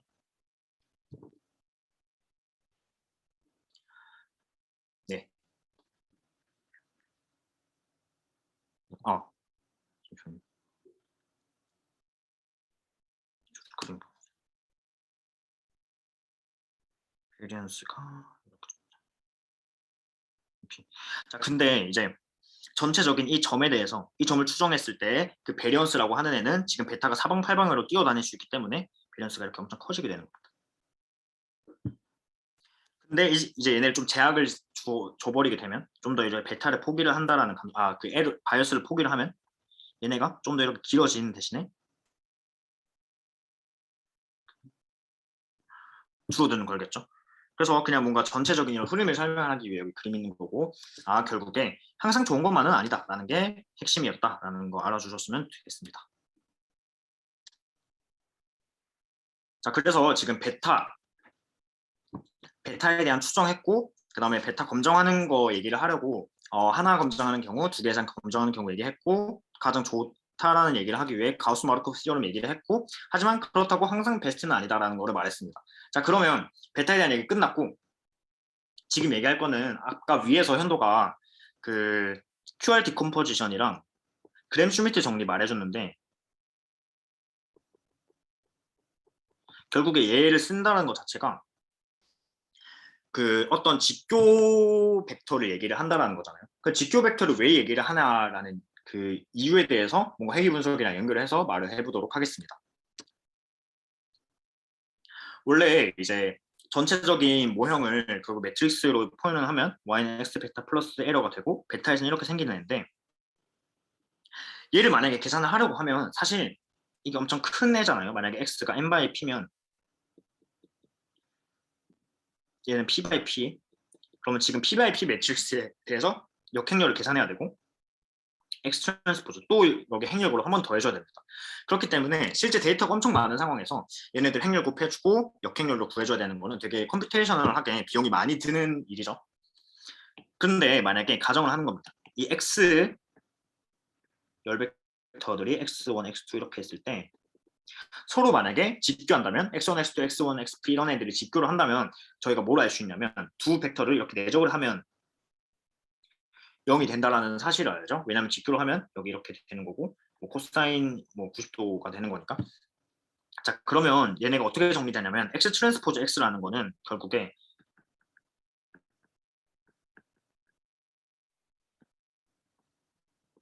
이렇게 되고 얘는 다시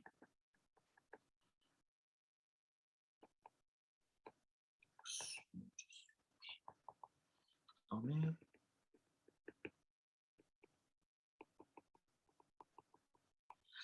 이렇게 정리가 되는 애인데 그 서로 다른 그 인덱스가 서로 다른 두 벡터에 대해서는 이 두 개 내적을 하게 되면 다 0으로 바뀌겠죠. 그러면 지금 이 대각행렬 빼고는 전부 0으로 바뀌게 됩니다. 여기 0으로 줘버리고 얘를 0으로 줘버리고 그죠? 그럼 다시 정리하면 만약에 그 다 직교를 하는 상황에서는 결국에 그 각각을 내적한 값만 지금 대각선에 남게 되는 거죠. 0, 0. 자, 그러면 저희가 이거 인버스를 하면 대각행렬의 인버스는 그냥 그 대각선분에 이렇게 분모 씌워주는 거랑 같다고 생각을 하면 됩니다.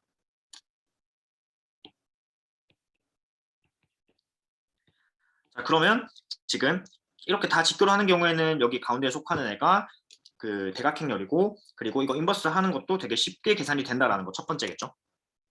그러면 만약에 저희가 제2번째를 찾고 싶으면 사실 이거 제2번째 찾으려면 다른 x 변수들과의 관계도 고려를 해야 되는데 여기서는 그럴 필요가 없이 이거 계산한 거에 제2번째만 뽑으면 되는 거니까 여기서 제2번째를 뽑으면 되겠죠.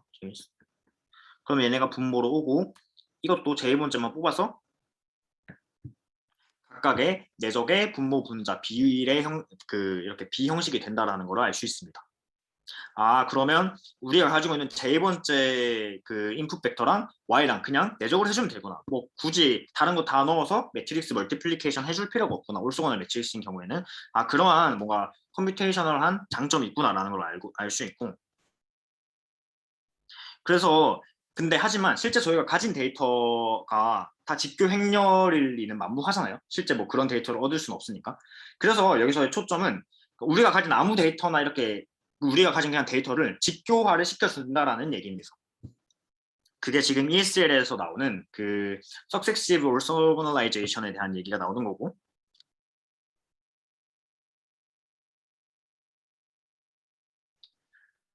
네, 그러면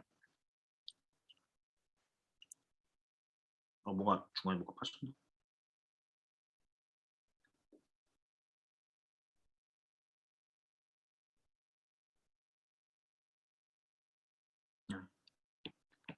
자, 아까는 뭐 x1, x2 이렇게 y였는데 이제는 x1, x2를 생각을 하는 게 아니라 얘네들을 뭐 직교로 생각을 하는 우선 얘 z1을 x1이랑 만약에 같다고 가정을 할게요. 그 다음에 여기서 x2에 직교하는 애를 만들어줍니다. 그러면 이렇게 Z1, Z2를 구성을 하게 되면 결국에 X1, X2가 이렇게 스팬하는 공간이랑 결국 Z1, Z2가 스팬하는 공간은 동일하겠죠.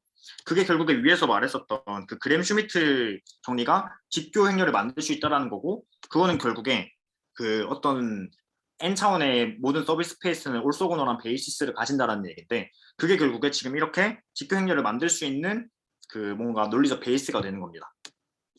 자, 그러면 얘네를 좀 더 이렇게 Z를 만드는 거는 결국에 어떻게 하냐? 그 직교로 만든다라는 거는 다시 말해서 아까 말했었던 회기를 정사형을 내린다라는 거랑 얘기가 똑같은 거거든요. 그래서 지금 X1을 Z1이라고 합시다. Z1을 이렇게 했으니까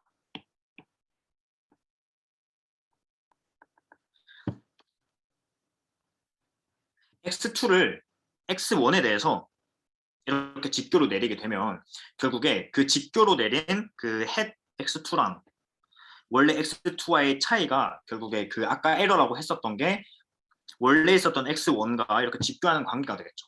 그런 식으로 계속해서 뭔가 회기를 내리는 겁니다. 원래는 이제 Y를 콜론 스페이스 X에 내렸는데 이제는 그게 아니라 XJ 각각의 입력 변수들을 그 Z0에 대해서 한번 내리고 그 다음에 뭐 Z0, Z1에 대해서 또 내리고 이렇게 계속 X를 회기 분석을 통해서 직교화를 만들어주는 게 여기서 연속적인 직교에 대한 내용이고, 그거를 결국 매트릭스 형태로 표현을 하면 Z1, ZP 그 입력 변수 X라는 애가 어떻게 쪼개지냐면 X1은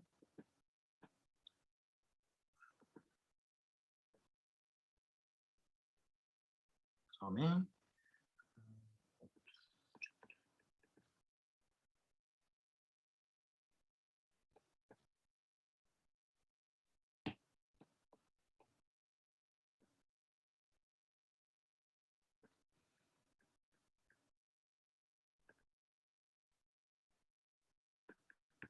이렇게 X1은 그냥 처음에 Z1이랑 그 스케일링 한 거니까 그냥 R1은 Z1이 되는 거고, 그 다음에 X2라는 애는 결국에 그 Z1 스케일링 한 거에 Z2 더하면 X2가 나오니까 결국 두 직교하는 벡터의 선형결합으로 표현이 되고, X3도 결국에 세 개의 직교하는 벡터에 대한 선형결합으로 표현이 되고, 이런 식으로 입력 변수 자체를 그 Z라는 직교 벡터랑 그거에 붙는 그 선형 개수와의 이런 멀티가 아니라 매트릭스의 곱으로 표현을 할 수 있습니다.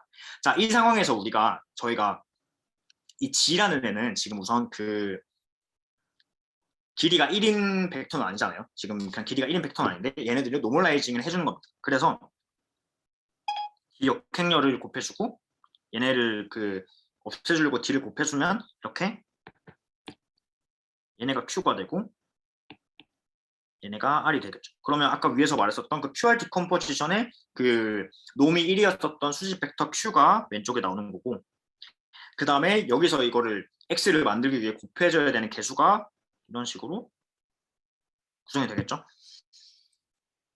네, 그러면 다시 얘를 매트리스 폼을 이렇게 계산을 하게 되면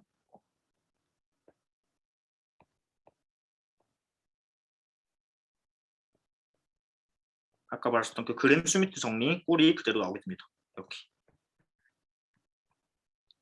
그래서 x를 QR 디컴포즈 할 수 있구나. 그러면 지금 q를 활용을 할 수 있는 건데 어떻게 활용을 하냐면, 자, 아까 베타 햇이 x 트랜스포즈 x 역행렬 x 트랜스포즈 y였잖아요.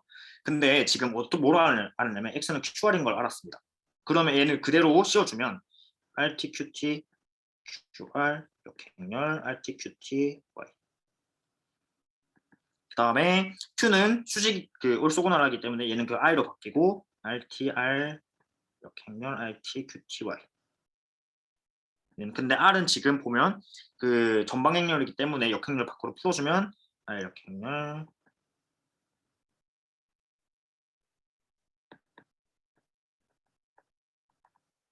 짜잔 이렇게 해서 베타 햇이라는 애가 사실은 X에 대해서 되게 복잡한 애로 정리가 되는 거였는데,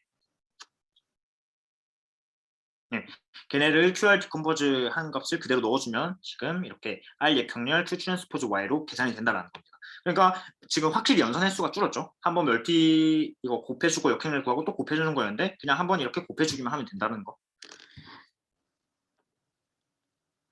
네. 그래서 여기까지 해서 지금 연속적인 직교에 대한 내용까지 모두 마쳤습니다.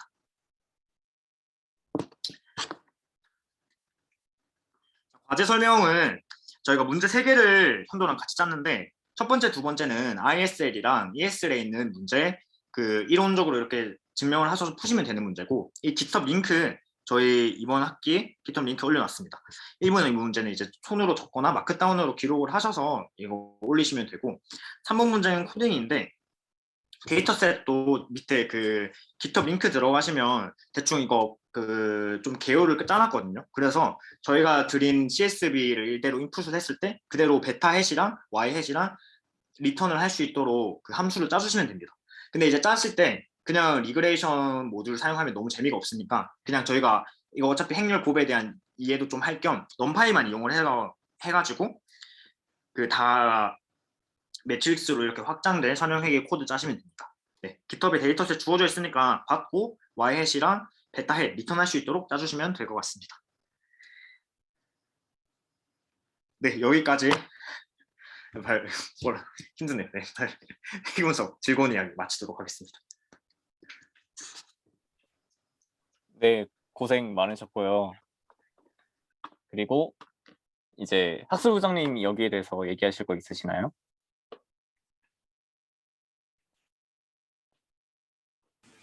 네, 두 분 너무 이쁜 폰트, 이쁜 PPT로 아주 잘 해주셨고요. 이렇게 우리가 2주 만에 회기를 후루룩 훑어봐가지고 조금 처음이신 분들은 고생하실 수 있겠지만 이 다음부터 이게 항상 기본이 되니까 염두에 두시고 이거 들으면서 하나 생각난 게 있어서 잠시만 화면 공유를 하겠습니다. 어떻게 해야 되지?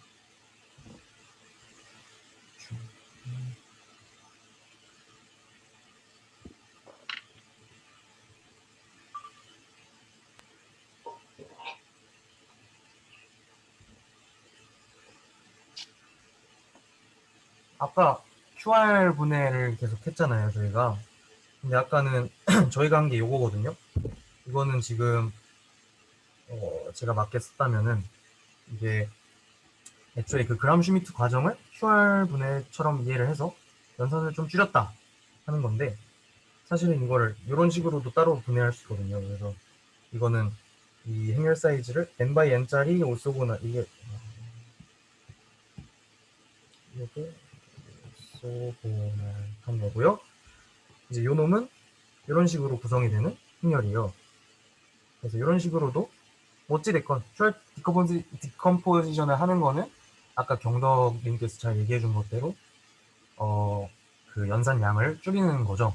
근데 사실은 이 QR을 구하는, 그러니까 이 오소고나랑 Q를 구하는 데서 또 연산량이 들어서 사실 그 문제마다 조금 다르게 접근해야 된다고 하더라고요.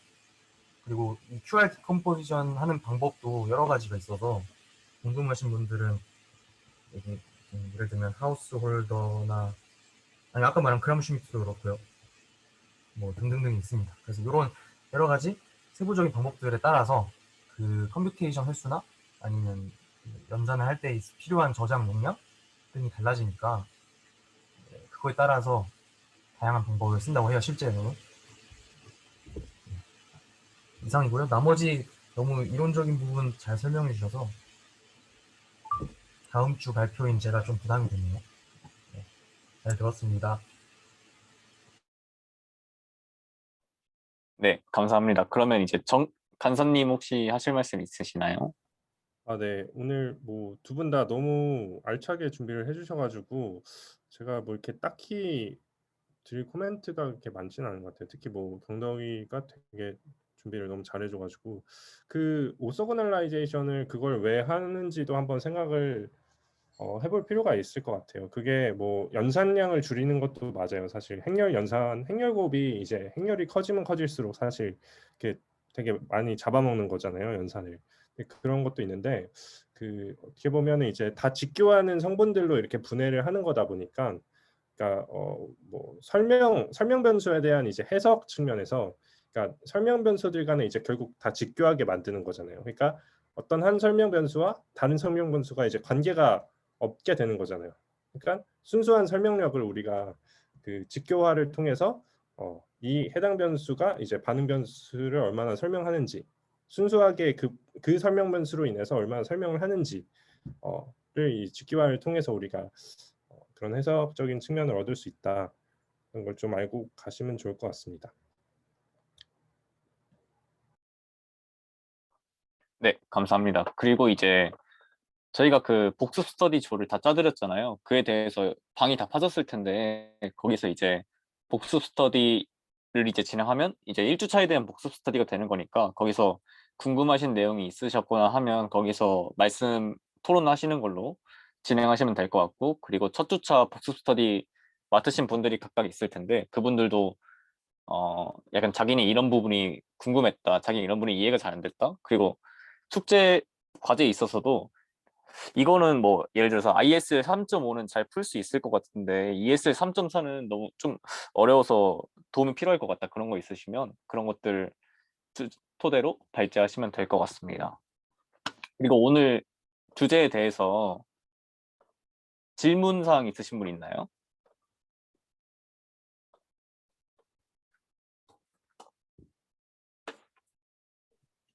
저 질문해도 되나요? 네네.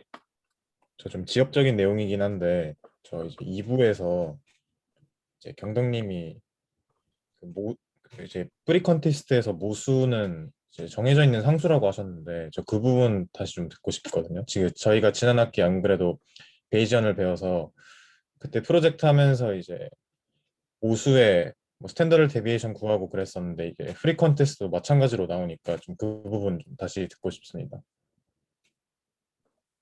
아, 네.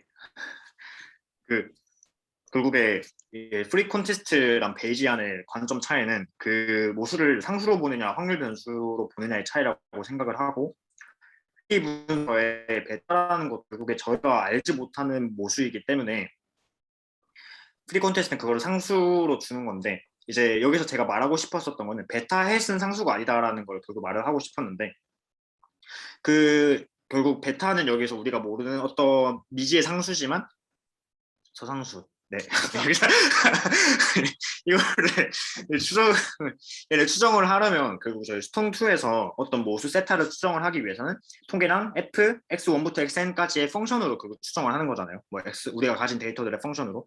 그리고 그 데이터의 리얼라이제이션 버전이라기보다는 아직 관측이 되기 전에 랜덤 베리어블들의 어떤 x1부터 xn까지 그 확률 변수들의 펑션으로 결국 어떤 세타를 추정을 하는 건데, 여기서도 마찬가지로 그 베타 햇이라는 게 우리가 알고 있는 x나 y에 대한 값을 이렇게 함수로 이렇게 확률 변수가 이렇게 막 에러가 들어가는 거니까 f 씌워서 추정을 한다. 결국에 통계량은 확률 변수고 모수는 상수다. 이거를 헷갈리면 안 될 것 같고, 그 다음에 베이지안에서는 베타를 상수로 두는 게 아니라 베타가 특정 분포를 따른다고 두잖아요.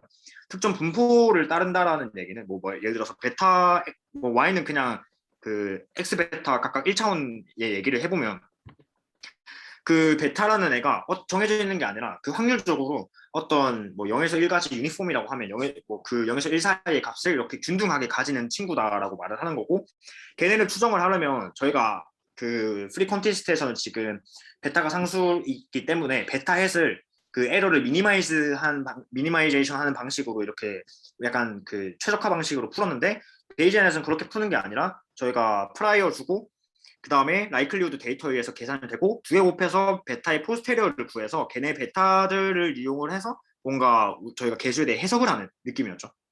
네, 2개 이렇게 차이가 있다라는 거 아시면 될 것 같습니다. 감사합니다. 네, 상수님 도움이 되셨으면 좋겠네요. 그래서 이제 오늘 세션은 여기서 마무리하기로 할 건데, 저희가 숙제를 내드린 걸 이제 GitHub에 올리셔야 될 텐데, GitHub에 올리는 거를 약간 그 한 분께서 질문이 들어와서 그거를 살짝 아시는 분도 계시겠지만 공유를 하도록 하겠습니다. 네,